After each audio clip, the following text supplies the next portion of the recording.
against us by those who bear ill will to us and will not believe what I have written concerning the antiquity of our nation, while they take it for a plain sign that our nation is of a late date, because they are not so much as vouchified a bare mention by the most famous historiographers among the Grecians. It sounds to me he's telling them about how when we got into their hands, they started making their own history. Definitely. Their own books. Yes. I wonder, could them be the books that we was passed out in America in the public schools that always just spoke of the Greeks and the Romans? That's it. Let's find out. Let's read a little more. I therefore have thought myself under an obligation to write somewhat briefly about these subjects, in order to convict those that reproach us of spite and voluntarily falsehood, and to correct the ignorance of others. I withal to instruct all those who are desirous of knowing the truth of what our great antiquity, what really are. So that's why he even wrote this book, because he's seen what they was doing. Okay. As for the witnesses of whom I shall produce for the proof of what I say, they shall be such an esteem to be of the greatest reputation for the truth, and the most skillful in knowledge of all antiquity by the Greeks themselves.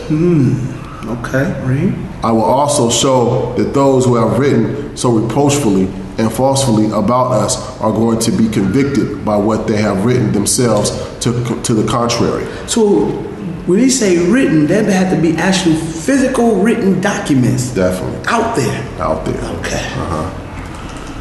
I shall also endeavor to give an account of the reasons why it has so happened that there have not been a great number of Greeks who have made mention of our nation in the histories. In their histories. And as we know, when you look into the public schools of Esau, ain't it a whole subject called history? History. And what does the history consist of? History consists of the Romans, the Greeks, there you go, and everybody but the children of Israel. And didn't he just say they haven't made nothing mention of our nations? So therefore, now we see where the public school, the books in the public school, or even in the private school, in the history classes come from.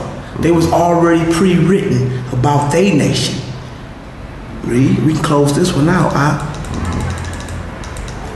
I will, however, bring those Grecians to light who have admitted such our history, for the sake of those that either do not know them or pretend not to know them already. So the works of Josephus' book is almost 2,000 years old. He revealed the most important information in the flesh, which was the false information and mispresentations of the Esau Edomites history books, which is the same books in America being used to teach our generation of children in today's time. And that's how they continue to remain unattached and unaware of their culture and heritage appointed by the Most High. Furthermore, since the prophecy given to Esdras in the 14th chapter, in the 10th day of heaven and 10,000 years on earth, it has been approximately 2,000 years on earth and 2 days in heaven, making it the 12th day in heaven and 12,011 year on earth, being that we now 11 years past 2,000, which is 12,000. Esau changed time by 10,000 years. When the 10,000 years and the Edomites took over, they just took off the one. They knew already it was the year 10,000. They just said, we're going to take off the one and you're going to think it's the year 70 AD, but we knew it was the year 10,070. Exactly. Man, they were smart. So they changed it by 10,000 years. He also started a new timeline, 4,000 BC to 70 AD, because he counted back 4,000 years since the creation of man, which is on the 6th day and equals 6,000 years, and the time they took power, which was the 10th day, which equals the year 10,070.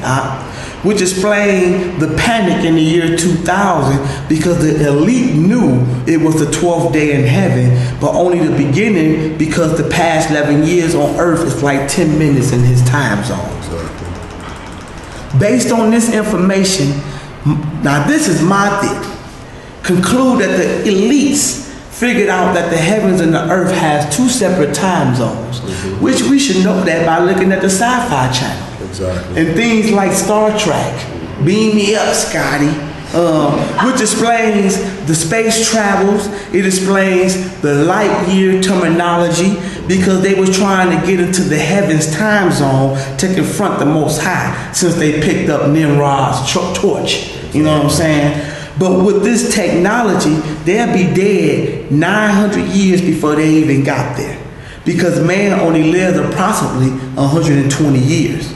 They already know that they needed what is called a portal, or in the book we know is a door, the door and the portal, which is something that is seen in TV shows like Star Trek and is mentioned in the book of Enoch. So, as you see, we covered a lot. We covered a lot from the Sabbath. A whole lot. We covered a lot of the information for our time zones. We covered the Passover. We brought forth proof. Everything went out the books. We covered Jasher. We covered Enoch. We covered the scriptures. We covered Josephus. We covered Babylon, the Timbuktu. I mean, we even went into the Apocrypha. We brought forth everything. I mean, are you ever going to do the Sabbath on Saturday, bro? Never for me. Never for me. Never for me, okay? And I've realized that now that the year 2011 is really the year 12,011. Do you agree with that? I definitely agree. Okay, so I want to get into that chart one more time on the PDF because, you know, it was up to day 10.